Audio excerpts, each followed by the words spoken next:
Donc là, nous avons le training set et le test set. Juste une étape supplémentaire, vous pouvez décider de visualiser la distribution qui existe entre euh, le miles par gallon, le cylindre, le displacement et le weight, juste pour voir comment est-ce que ces valeurs sont corrélées. OK? Le SNN, c'est Seaborn. Seaborn. Et puis, il va vous donner en quelque sorte le.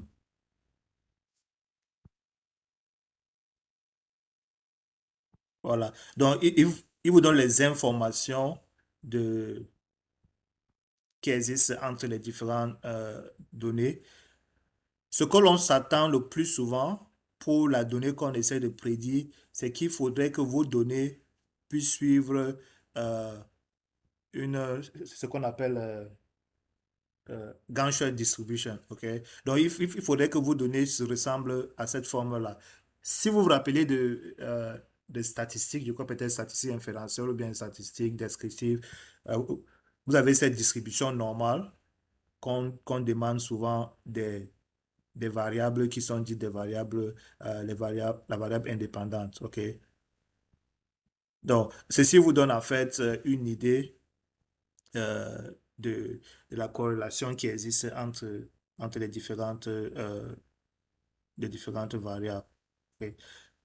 Donc, avec ça, on peut par exemple euh, utiliser,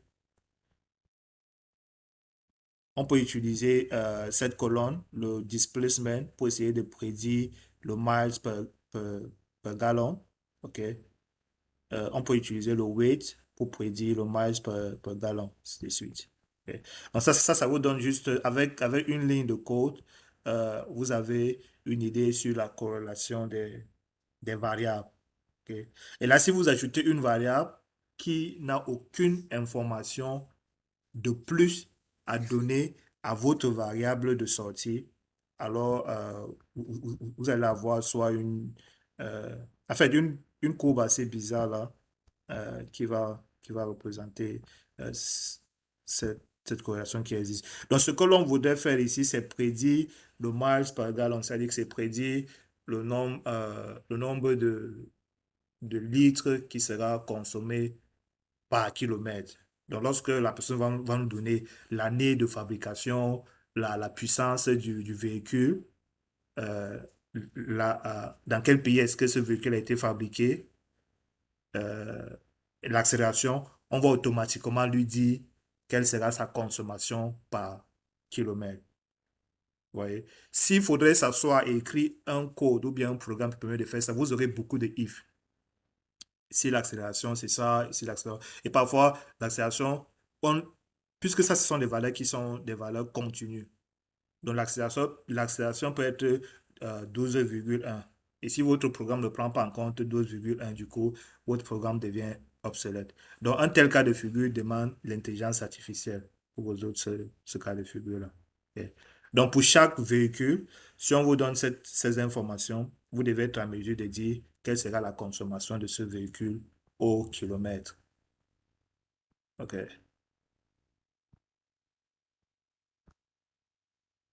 Donc, ça, c'était juste des présentations et des tests. Donc, nous n'avons même pas encore abordé euh, la partie entraînement, mais nous avons déjà le training et le test système. Il y a plusieurs autres informations que vous pouvez extraire de ce dataset. Vous pouvez décider de connaître pour chaque variable, il y a combien d'exemples. OK? Pour ce cas, on avait dans les affaires de 300, on avait combien là? 318 training set, n'est-ce pas? Et si vous enlevez les six valeurs qui sont nulles, vous avez approximativement une idée de combien d'exemples il existe pour chaque colonne. Vous pouvez chercher à déterminer quel est le standard deviation. Standard deviation, déviation standard, je ne sais pas en français. Vous pouvez décider de déterminer quelle est la moyenne de toutes les valeurs, n'est-ce pas? Et puis, quel est le maximum, et puis tout ça. Et ceci se fait lorsque vous avez un dataset comme ça. avec la fonction panda, ceci se fait en une seule commande. OK? Euh, ça, euh, dataset describe, normalement describe vous donne ces pourcentages-là. OK. OK, donc voilà, voici les pourcentages qui vous donnent. Euh, En moyenne, on avait 398. En fait, ça, c'est le nombre de données. Voici le nombre de données pour les cylindres. Donc, je vais plutôt prendre training dataset.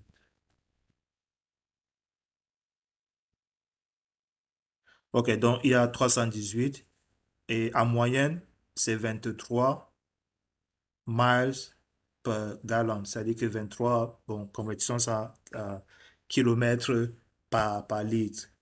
Et puis le standard deviation, c'est ça. Donc, la plus petite consommation, c'est 10. 25% de consommation sont supérieurs à 17 et le maximum, c'est 46. Ça veut dire qu'il y a un véhicule là dont sa consommation était 46 miles par gallon et ça avait été fabriqué. En fait, ça, c'est juste, euh, non, ça, c'est juste le maximum. Euh, Donc, voici quelques informations qui peuvent être utiles ou pas. Ce sont les informations statistiques, standard deviation, ainsi de suite, qui peuvent être inclus dans.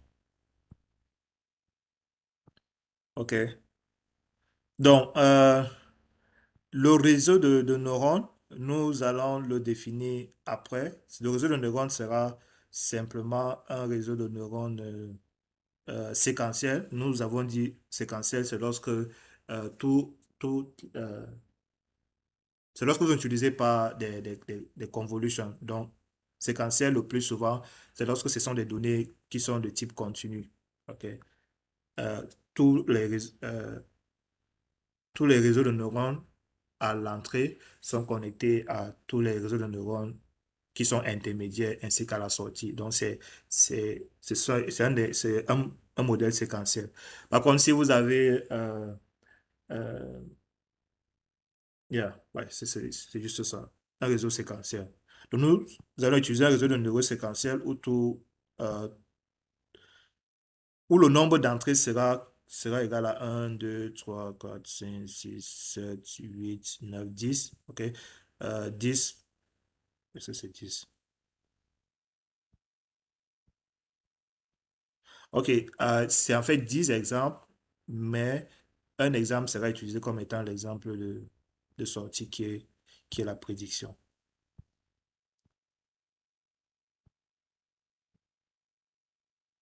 OK,